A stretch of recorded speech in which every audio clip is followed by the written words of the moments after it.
No dia em que Noé completou 600 anos, 1 mês e 17 dias, nesse mesmo dia todas as fontes das grandes profundezas jorraram. E as janelas do céu se abriram, e a chuva caiu sobre a terra 40 dias e 40 noites, e as águas aumentaram, e elevaram a arca acima da terra.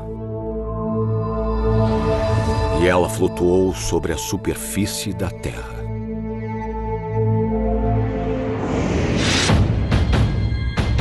Em busca do tesouro sagrado.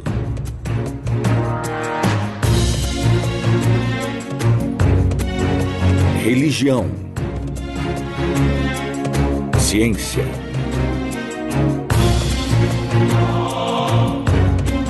Tradição.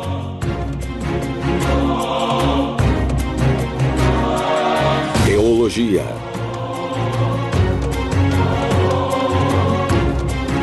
Em busca do tesouro sagrado. Em busca do tesouro sagrado.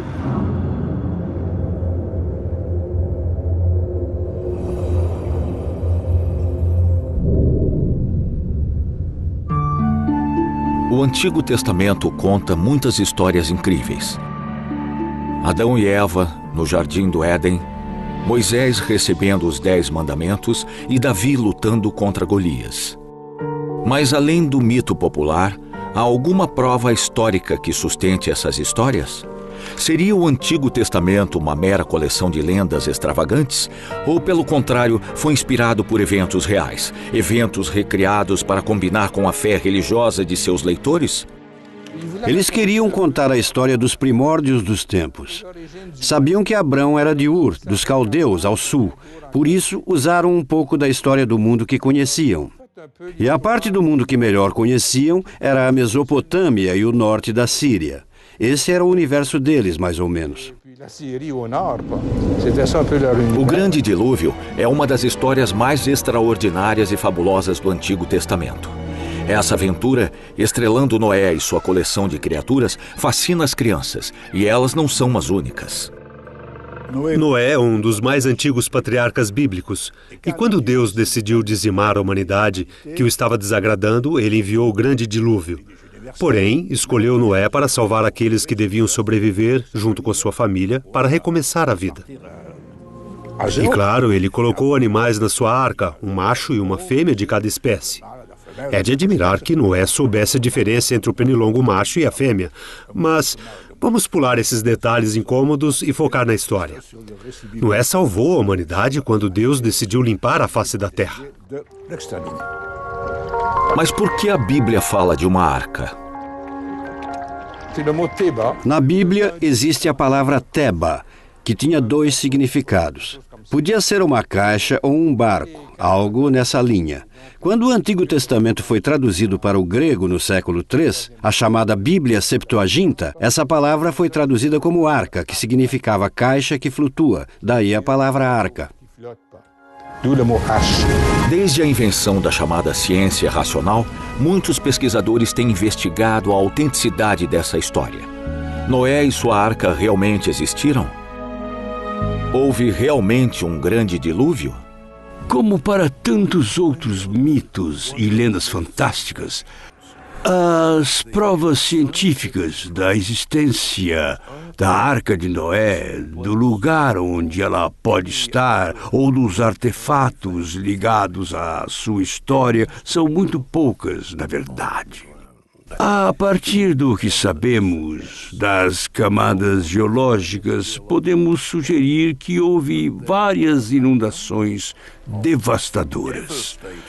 A partir disso, podemos deduzir que alguém, quer se trate de Noé ou de Urapittim, como se registra em outras crônicas, realmente construiu um barco e sobreviveu com sua família e seus animais. Durante as últimas décadas, alguns cientistas tentaram encontrar vestígios desse desastre global. Com base em pistas geológicas, eles finalmente chegaram à conclusão de que essa passagem da Bíblia não passava de uma alegoria sobre o bem e o mal. Enquanto os maiores pesquisadores do mundo exploravam as profundezas do oceano, outros aventureiros partiram para a Turquia. Houve muitas expedições, algumas levadas por pessoas com mais recursos do que com bom senso, a quem o fervor religioso impelia a comprovar que o relato do dilúvio, como está no Antigo Testamento, era verídico e que exploraram a fundo as montanhas em redor do Ararat. E se vocês pesquisarem sobre esse assunto na internet, vão encontrar 10, 50 relatórios se reportando a tais expedições. Mas só o que parece que achamos até agora se resume a alguns misteriosos pedaços de madeira que cuidaram muito bem de não trazer para não submeterem a datações por carbono 14 quando isso teria sido recomendado. Então, houve sim inúmeras tentativas de encontrar a arca, mas nenhuma conseguiu trazer provas conclusivas. Se ela estiver em algum lugar e se confiarmos nas indicações da Bíblia, então a arca está na fronteira entre a Turquia e o Irã, ali onde se ergue o Monte Ararat. Reconhece alguma coisa aqui? O que você reconhece? Afaste-se um pouquinho para que a gente veja esta figura aqui com a câmera. O que é isso aqui? Aqui é a Arca de Noé. A Arca de Noé? E este aqui é o Monte Ararat? É. E esta figura aqui? Nós vamos estar lá hoje. Monte Ararat? Isso. Ali é o Monte Ararat. E todas as igrejas da Armênia foram projetadas com a forma do Monte Ararat? É. Bom, amanhã nós vamos tomar o barco rumo a Istambul, da fronteira, e lá de Istambul nós vamos para o Monte Ararat. Intrigado com essas questões, peguei um voo para a Turquia, sede do Império Otomano. O termo Montanhas do Ararat antes se referia a uma enorme cordilheira entre a Turquia e a Armênia. Atualmente, com a nova fronteira, é difícil calcular o tamanho exato dessa cordilheira. Seja como for, eu precisava começar de algum lugar. E por que não começar pelo ponto mais alto da região, o Monte Ararat? A história dessa montanha é realmente muito interessante. O próprio Monte Ararat está rodeado de vários outros montes de pedras que, se forem sobrevoados em condições de visibilidade, digamos, médias, podem levar você a gritar com o piloto: "Ei, Jack, é a Arca de Noé!" Mas até você pousar o avião e andar até lá, tudo vai parecer completamente diferente daquilo que vocês viram. Há um bom tempo, circulam estranhos boatos de que embaixo do gelo permanente do Ararat estão os vestígios de uma longa embarcação de madeira que alguns acreditam ser a lendária Arca de Noé. Foi no Monte Ararat. Pesquisas foram feitas naquela parte do mundo. Parece que encontraram vestígios de um barco, que deve mais ou menos datar da época do Grande Dilúvio. Tanto na Antiguidade quanto na Idade Média, escritores falam da presença da arca numa montanha na Armênia. O explorador italiano Marco Polo também mencionou que a Arca de Noé estava no topo do Monte Ararat. Esses boatos foram reforçados por uma série de incidentes que ocorreram na segunda parte do século XIX. Em busca do tesouro sagrado. Em busca do tesouro sagrado. Monte Ararat, Turquia. De acordo com a história contada no Gênesis, após ficar à deriva durante meses, a Arca de Noé finalmente aportou nas montanhas do Ararat. Na Bíblia é dito, nas montanhas do Ararat. E se ela diz nas montanhas, ela fala de toda uma região e não de uma montanha, de apenas uma montanha. Mas Ararat também é um determinado monte, é um sinal do que eles acreditam, é um sinal de uma região. Todas as montanhas estão ligadas ao Ararat. O que eu acho é que, se a arca existe, devemos procurar em algum lugar ao redor desta montanha, e não apenas lá no topo. Em 2 de maio de 1883, toda a região ao redor do Monte Ararat foi abalada por um violento terremoto. Vilarejos inteiros foram destruídos, soterrados por pilhas de pedras e gelo. Após o desastre, o governo turco enviou um grupo de especialistas para a região. Enquanto escalavam o Monte Ararat, os membros da comissão turca descobriram uma enorme estrutura de madeira que parecia um barco, e uma das extremidades estava 30 centímetros saliente em uma geleira. Foi aí então que, dada a estrutura do barco, de aparência muito antiga, houve indicações de que ali se encontrava a Arca de Noé. Os homens conseguiram passar por uma fenda e entrar no barco. Parece que existiam 3 grandes compartimentos ali e o resto do espaço estava tomado por puro gelo. Seria a lendária Arca de Noé? Em 1887, um homem chamado John Joseph também alegou ter encontrado a Arca de Noé. O explorador liderava uma equipe que tentava encontrar a nascente do rio Eufrates. A arca estava quase que totalmente visível. Apenas uma parte do meio ainda estava coberta de neve. Em 1908 e 1910, durante 2 verões particularmente intensos, um jovem pastor da região, George Agopian, viajou com seu avô até onde a arca estava. Segundo Agopian, foi o calor que liberou a arca do gelo que a prendia. Todo o teto da embarcação estava coberto por uma cornija apresentando vários orifícios. Em agosto de 1916, enquanto fazia um voo de reconhecimento no leste da Turquia, um piloto do exército russo, Vladimir Roskovitsky, observou a proa de um grande barco projetando-se de uma geleira. Parece que os soldados russos, além de localizar a arca, também tiraram fotografias dela. Infelizmente, essas fotos, se é que existiram, desapareceram no caos da Revolução Bolchevique. Em junho de 1949, um avião espião U-2 do exército americano fotografou uma curiosa faixa escura no topo do Monte Ararat. Essas fotos, denominadas Anomalia no Ararat, só foram divulgadas nos anos 1970. Acontece que a tal anomalia não passava de uma formação rochosa que ficara exposta. No início dos anos 50, um industrial francês chamado Fernand Navarrat foi o próximo a escalar o Monte Sagrado.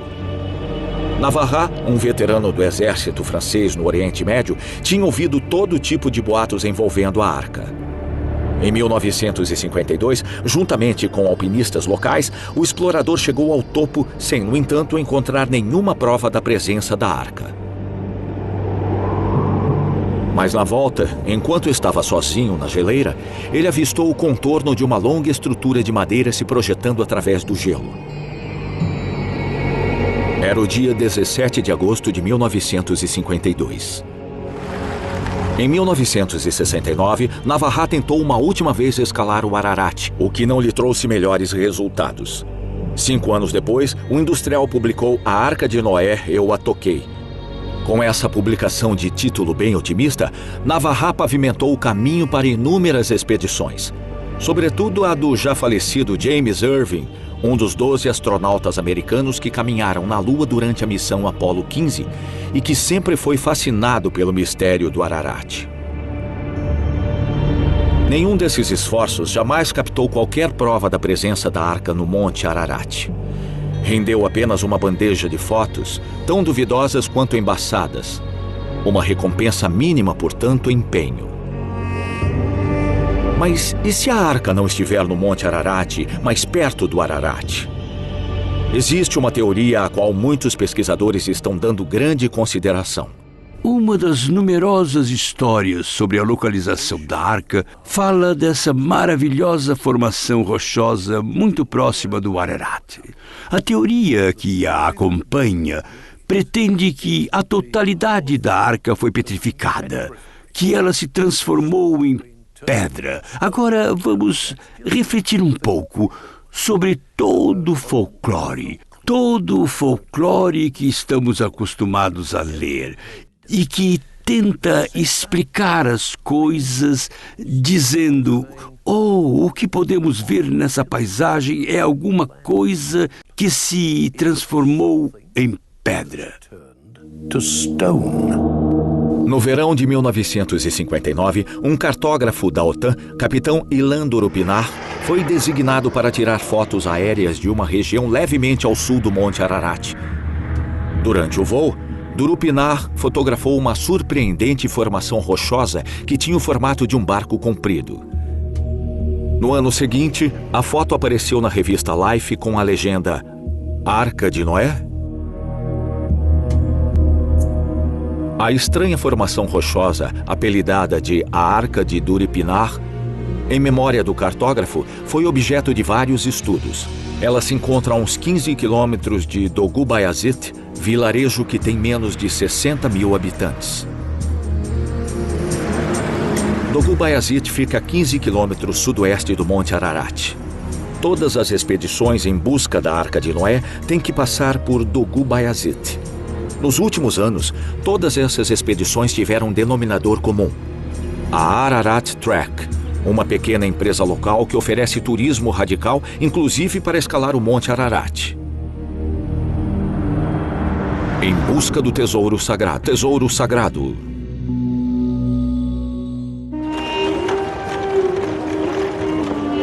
Quando cheguei em Dogu Bayazit, fui imediatamente para o Ararat Trek, onde falei com seu simpático dono, Zeifer Onay. Zeifer é natural de Dogu Bayazit. Agora ele tem destaque local. Dirige vários negócios na região, fala 5 idiomas e tem contatos em todo o país. Atua como um guia, como tradutor e até como motorista, se for preciso. Zeifer já levou vários grupos ao topo do Monte Ararat, uma boa parte deles em busca da Arca de Noé. Se alguém pensa em embarcar nessa aventura, Zeifer Onay é o cara. Para ir a essa montanha, ao Monte Ararat, você precisa de uma licença, mesmo se for só para uma atividade esportiva. Uma atividade esportiva como uma caminhada ou uma escalada até o topo. Você precisa de um papel especial do governo 45 dias antes da sua partida ao Ararat. Meu primeiro passo em busca da Arca de Noé foi escolher parar na misteriosa formação rochosa no sítio de Durupinar.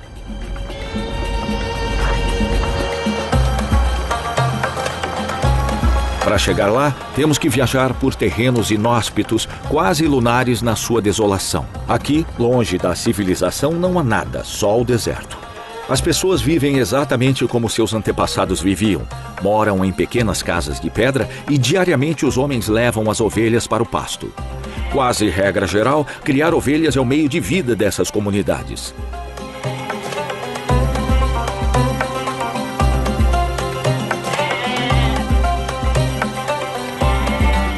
A 5 quilômetros de Dogu Bayazit, fizemos nossa primeira parada no Palácio Ishaq Pasha. Encravada num promontório natural, essa notável estrutura, agora abandonada, foi construída entre 1685 e 1784. Antigamente era uma parada das caravanas que viajavam pela Rota da Seda.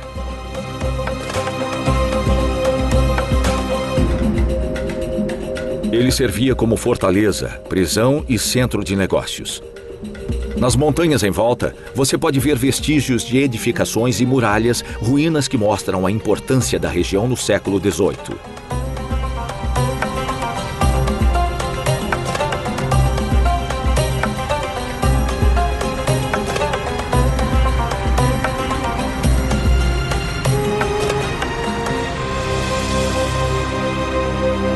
Estamos de novo na estrada. O terreno é tão hostil quanto magnífico. Atrás de nós está o imponente Monte Ararat, com seu pico coberto de neve. E bem ao lado fica o pequeno Ararat, um pico secundário com 1.200 metros de altitude. A oeste podemos ver os imensos picos da Armênia, conhecidos como as Montanhas do Ararat, para usar a expressão usada no Gênesis. Aqui, a média de altitude é 1.600 metros. Quantos metros de água teriam sido necessários para submergir toda esta região?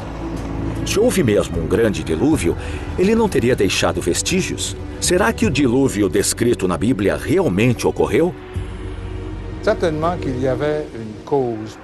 Certamente deve haver uma razão para tamanha destruição. É aí que os mitos, as lendas entram. De acordo com um mito, um homem chamado Unapishtim, que vivia com sua esposa e filhos, recebeu um aviso de um deus.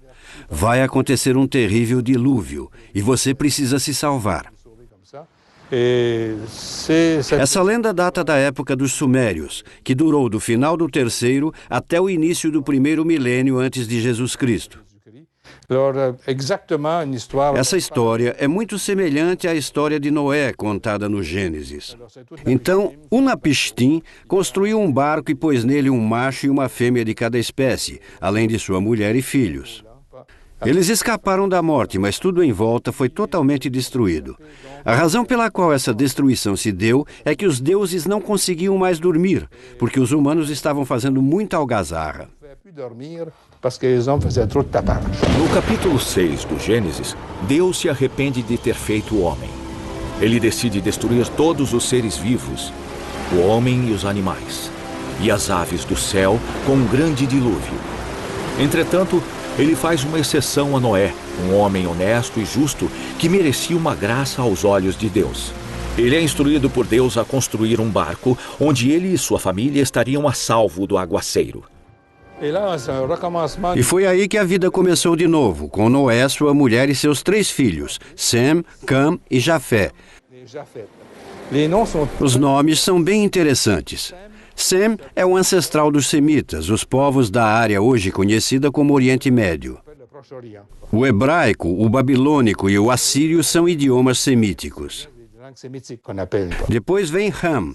As pessoas dizem Cam, mas a pronúncia certa é Ham, que significa negro no sentido de raça-mãe.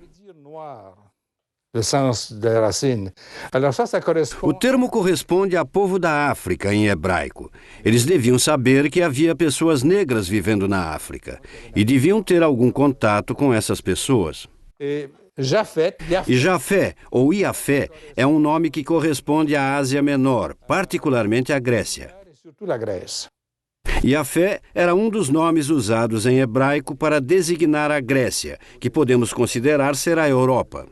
Portanto, os nomes correspondiam ao mundo que eles conheciam. Foi verdadeiramente uma obliteração da humanidade, mas foi reparada posteriormente. E os 3 filhos eram como as sementes do mundo que eles conheciam além do Oriente Médio. Havia uma parte africana e uma parte europeia que estavam recomeçando. Deus também instruiu Noé para levar um macho e uma fêmea de cada espécie com ele na arca. Quando a arca ficou pronta e Noé e sua trupe estavam a salvo a bordo, Deus abriu as comportas e a água rapidamente cobriu toda a superfície da terra. Pelo menos é isso que a Bíblia diz. Mas essa história bíblica teria base em fatos reais? Muita coisa na história bíblica foi plagiada, vamos dizer assim, copiada de contos antigos escritos pelos babilônicos, os assírio-babilônicos. Existe o épico de Gilgamesh, que é exatamente igual ao de Noé. Portanto, a história da Arca de Noé foi fortemente baseada na epopeia de Gilgamesh. Documentos da Mesopotâmia desapareceram totalmente. Eles foram descobertos durante uma escavação arqueológica. Por 2000 anos não soubemos absolutamente nada sobre essa história. Essa é uma descoberta recente e acabou sendo justamente igual à história do Gênesis. Claramente, o Gênesis em hebraico foi inspirado pela história mesopotâmica de uma civilização mais antiga. Essa antiga cultura e lenda, vamos chamar de lenda, esses textos mais antigos escritos pelos mesopotâmicos estão no 3º milênio antes de Jesus Cristo. Essa história de um desastre natural, do qual apenas uma família escapa apenas para repovoar a terra, não é exclusiva do livro do Gênesis. É uma história encontrada nos mitos de várias civilizações. Uma lenda mantida pelas tribos Squamish do litoral noroeste da América do Norte fala de uma enorme canoa que escapou de um grande dilúvio e foi parar no Monte Baker. Existem histórias de um grande dilúvio em todas as religiões do mundo, e eu não estou inventando isso. Elas estão em toda parte. O que está por trás de todas essas histórias? Pessoalmente, acho que há experiências comuns em todos os aglomerados humanos diante de desastres naturais, diante de grandes fenômenos naturais que, não necessariamente, têm o mesmo peso que os documentos que os descrevem após o fato e os transformam em contos extraordinários, fabulosos. Mas se tentarmos pensar no contexto de uma cidade, imaginem como seria hoje conosco havendo um dilúvio em algum lugar do mundo. Somos inteligentes para saber o que é um dilúvio. Nós temos casas e prédios sólidos, etc. Agora, tente imaginar como era antigamente. Você mora numa aldeia às margens do Tigre ou do Eufrates e você vê o nível da água subir de modo excepcional. Isso acontece muito e a aldeia é totalmente devastada porque as casas são feitas de tijolo. É a total destruição do mundo conhecido. A partir desse princípio, você pode facilmente construir algo que inclua todo o planeta. Portanto, não podemos ver isso pela perspectiva moderna. O texto basicamente dizia que o mundo todo foi destruído pelas águas do dilúvio. Será que a universalidade desse mito significa que ele representa uma memória coletiva de um desastre global na história da Terra ou representa um arquétipo da história dos primórdios do mundo? A história do grande dilúvio, que a Bíblia Sagrada centraliza ao redor de Noé, realmente se espalhou por todo o Oriente Médio e as regiões adjacentes. As colinas dos caldeus e, claro, a Mesopotâmia, a região entre os dois rios. Como sabemos pelas recentes tragédias como tempestades, furacões e tsunamis, a água pode ter uma imensa força que traz consigo tragédia, morte e destruição. Então eu penso que a história que temos na Bíblia se refere a uma memória coletiva popular de um grande dilúvio. Para a maioria dos cientistas, essa história de Noé e sua arca e o grande dilúvio não passa de um conto fantástico, uma lenda que não foi baseada num dilúvio mundial, mas sim numa série de inundações menores e locais. Se a história contada no livro do Gênesis fosse tomada literalmente, ela seria altamente improvável. Em busca do tesouro sagrado. No capítulo 6, versículo 15, Deus dá a Noé instruções específicas quanto ao tamanho da arca. O comprimento da arca deve ser de 300 côvados, a largura de 50 côvados e a altura de 30 côvados. No capítulo 6, versículo 15, Deus dá a Noé instruções específicas quanto ao tamanho da arca. O comprimento da arca deve ser de 300 côvados, a largura de 50 côvados e a altura de 30 côvados. Então, o que foi construído claramente, como já expliquei quando discutimos o termo Teba, foi uma arca. Essa foi uma tradução para o grego, ou seja, uma estrutura que parecia uma enorme caixa que podia flutuar. Tinha 300 côvados de comprimento. Um côvado você dobra o pulso assim, é a medida que vai do pulso até o cotovelo, cerca de 45 centímetros. O comprimento pode variar, não é tão exato. Esse é o comprimento. Então posso afirmar que 300 côvados equivale a 135 metros de comprimento. Uma medida grande para um barco, mesmo assim. Por outro lado, não é tão grande se você quer acomodar um casal de cada ser vivo, além de Noé, sua mulher e as outras pessoas. Então, tinha 50 côvados de largura, cerca de 22 metros e meio, e 30 côvados de altura, mais 13 metros e meio. Como você pode ver, era realmente uma caixa flutuante. E não havia remos, não havia nada. Uma embarcação realmente impressionante, 2 vezes o comprimento de um Boeing 747. A tecnologia naval necessária para construir algo assim só veio a existir no século XIX. E para realizar um projeto tão grande, Noé teria precisado da ajuda de centenas de operários, não os 4 homens e suas esposas descritos no livro do Gênesis. Um outro problema era o espaço. Deus pediu a Noé para juntar um casal de cada espécie animal. Como Noé poderia ter juntado espécies que ele não conhecia? Como a arca poderia ser suficiente para abrigar 25 mil espécies de aves, 15 mil espécies de mamíferos, 6 mil espécies de répteis, 2.500 espécies de anfíbios e mais de 1 milhão de espécies de insetos?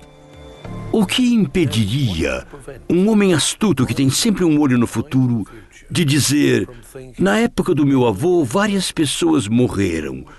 O nível dos rios está subindo de novo. Vou tratar de fazer um barco. Ele não precisa de uma ordem de Deus para colocar um casal ou 7 exemplares disso ou daquilo a bordo. Basta olhar para a sua própria fazenda ou seu sítio e se dizer: se eu embarcar minha família, eu mesmo, e conseguir embarcar o maior número de animais da minha fazenda, essa inundação vai acabar baixando. Poderemos achar terra seca e depois recomeçar a vida. Pode ter sido apenas um ato de prudência, em vez de inspiração divina. O capítulo 7 do livro do Gênesis dá uma ideia da magnitude do desastre. O versículo 11 diz que as fontes das grandes profundezas jorraram, as janelas do céu se abriram e a chuva caiu sobre a terra durante 40 dias e 40 noites. Todos pensaram que fosse a destruição do mundo todo, mas cá para nós, o mundo todo quer dizer os países que eles conheciam.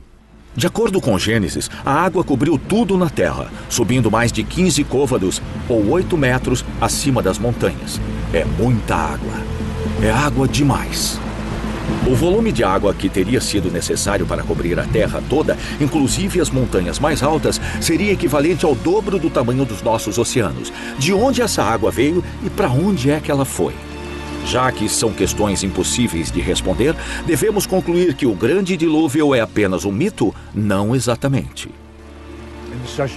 Não foi um dilúvio global, mas sim uma inundação local. Em algum ponto entre o rio Eufrates e o rio Tigre, no Irã. Um país que representou um importante papel na Bíblia.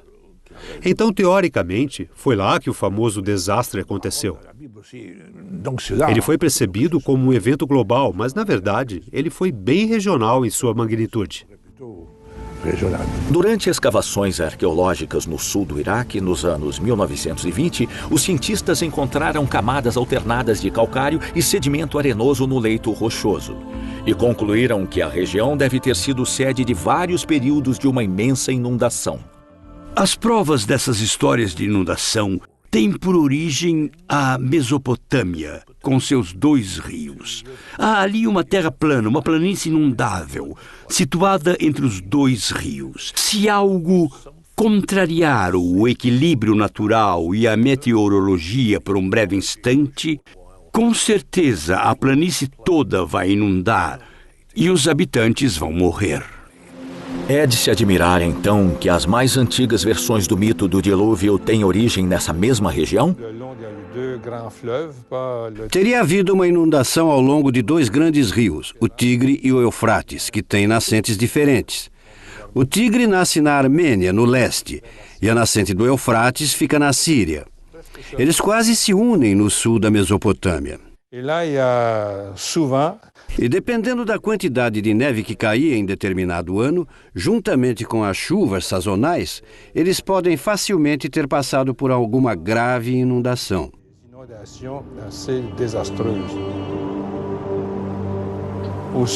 Ao sul do que hoje é o Iraque, ficava uma das maiores cidades mesopotâmicas, a cidade de Ur. Dizem que Abraão era de Ur, dos caldeus. A cidade ficava perto da junção do Tigre e do Eufrates, um fato que foi descoberto pelo britânico Sir Leonard Woolley. Em determinado momento, ele pesquisou a região lá no século XVIII a.C. e nada foi encontrado, só areia, e declarou: "É estranho, já que era uma importante cidade, devíamos encontrar vestígios datando do 3º milênio, entre 2000 e 3000 a.C., ou mais, cerca de 4000 a.C. Então foi uma grande surpresa. Ele voltou para Londres e refletiu sobre o que tinha encontrado. E decidiu: vou voltar lá, talvez tenha acontecido alguma inundação. Ele começou a escavar e, como era de se esperar, descobriu que houvera uma enorme inundação por volta de 2000 a.C. Ele achou perto de 10 metros de depósitos de argila. Essa inundação, talvez a mais trágica da época, sem dúvida contribuiu para o mito do grande dilúvio do livro do Gênesis. Mas se essas teorias ajudam a reduzir o dilúvio bíblico a proporções mais realistas, então por que ainda há um desejo tão forte de continuar a pesquisar o Monte Ararat em busca de restos improváveis da Arca de Noé? Em busca do tesouro sagrado. A maioria das expedições ao Ararat foram organizadas e financiadas por grupos ou indivíduos que são fundamentalistas em suas crenças. Para eles, questionar a interpretação literal da Bíblia é praticamente um crime contra Deus. O debate é muito mais uma questão de fé do que de ciência. A descoberta dos restos da Arca de Noé no Monte Ararat provaria a veracidade da história contada no Gênesis e seria uma grande vitória da religião sobre a ciência, dois dogmas que costumam ser irreconciliáveis.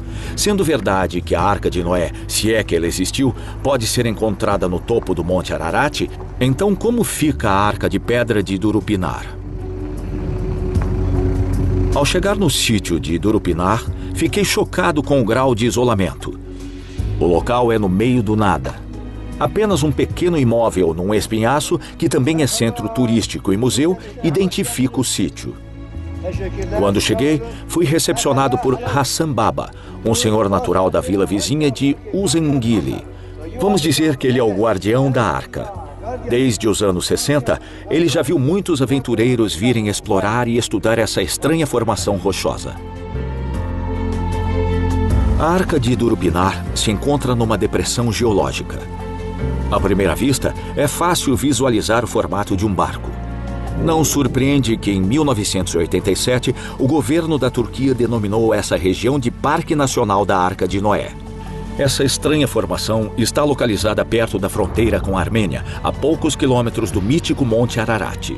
A média de altitude na região é 1.900 metros acima do nível do mar, o que é muito mais baixo do que a altitude do cume do Monte Ararat, ou seja, 5.165 metros. O tamanho da depressão corresponde mais ou menos ao tamanho da arca, segundo a descrição no Gênesis. Mais algumas especulações. Na região de Akaila, a poucos quilômetros do sítio de Durupinar, os pesquisadores encontraram pedras enormes de aparência curiosamente similar às âncoras usadas antigamente pelos navegadores.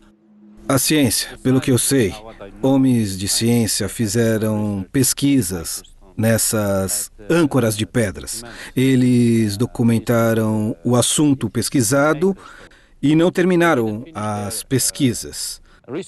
Não, ainda não. Eles têm scanners, têm todo o material, mas com as novas tecnologias surgindo, são necessárias novas pesquisas, novos scans e outras escavações também são necessárias. E agora há novas empresas e novas universidades que colaboram entre si. E uma dessas empresas, a Anchor Stone International, trabalha nesse sítio com diferentes empresas e universidades e tentam obter a permissão do governo para executar esse trabalho. A maioria dessas pedras estão agora cheias de cruzes. Nas âncoras de pedra, é verdade que há cruzes. Mas posso dizer que, ao mesmo tempo, essas pedras estão sendo usadas como lápides. Na época em que os armênios viviam nessa região, por exemplo, eles viam uma pedra com um bom formato e usavam como lápide. Se você disser que essas pessoas, os cristãos ortodoxos, estavam deixando lá pedras sagradas, eles substituíam as pedras e também faziam cruzes nelas. Ou como eles não sabiam, quando viam, já estavam usando as pedras como lápides para os seus túmulos. E, além disso, se você olhar bem, as cruzes nessas pedras, elas não são do mesmo tipo daquelas feitas pelos armênios em seus cemitérios, em seus túmulos. Em muitas dessas pedras, você pode ver orifícios que, acredita-se, foram usados para amarrá-las aos navios. Em busca do tesouro sagrado.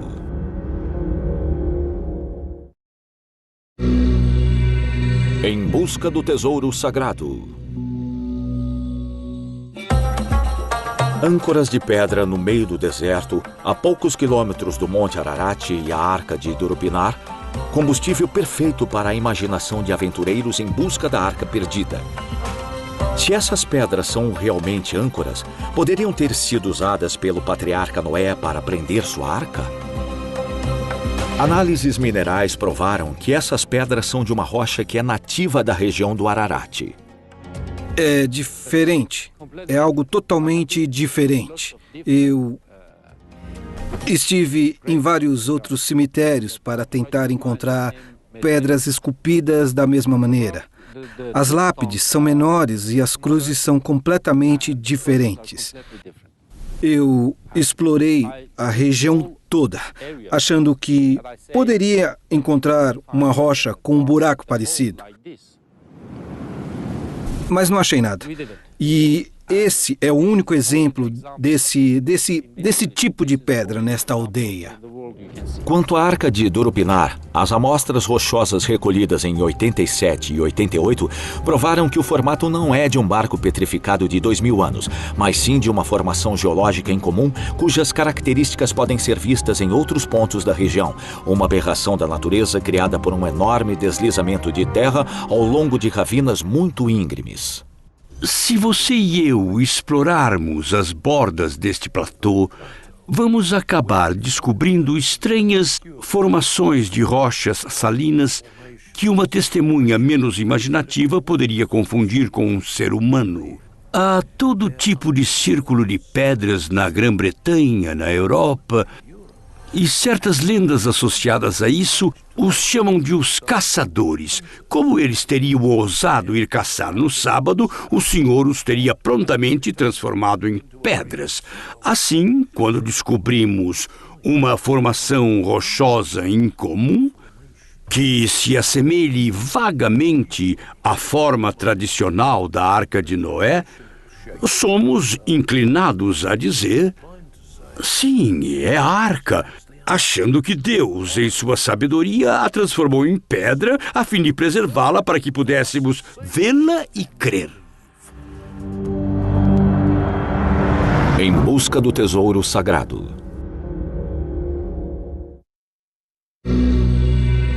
Em busca do tesouro sagrado.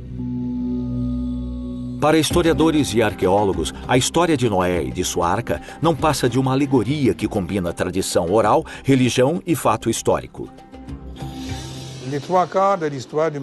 Se ficarmos presos apenas aos registros escritos da história humana, então sobre 3/4 do tempo não há nada a dizer, ou praticamente nada. Espólios físicos da história têm revelado o resto da nossa história.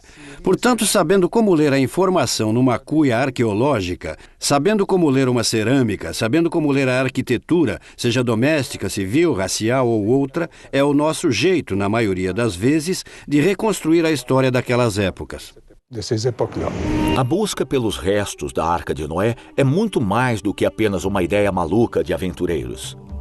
Minhas crenças teológicas me proíbem de imaginar um Deus que Jesus descreveu como um Deus de amor, que diria de modo puramente arbitrário: cansei-me dessa gente e de seus pecados, vou afogar todos.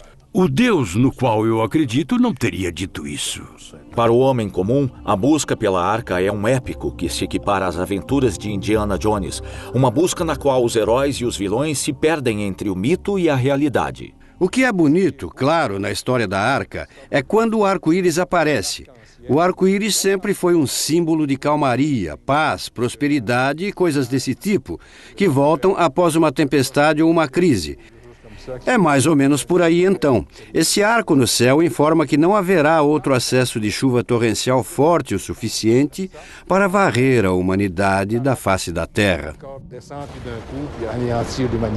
Uma aventura na qual o valor da diversão e do sonho é mais importante do que a verdade.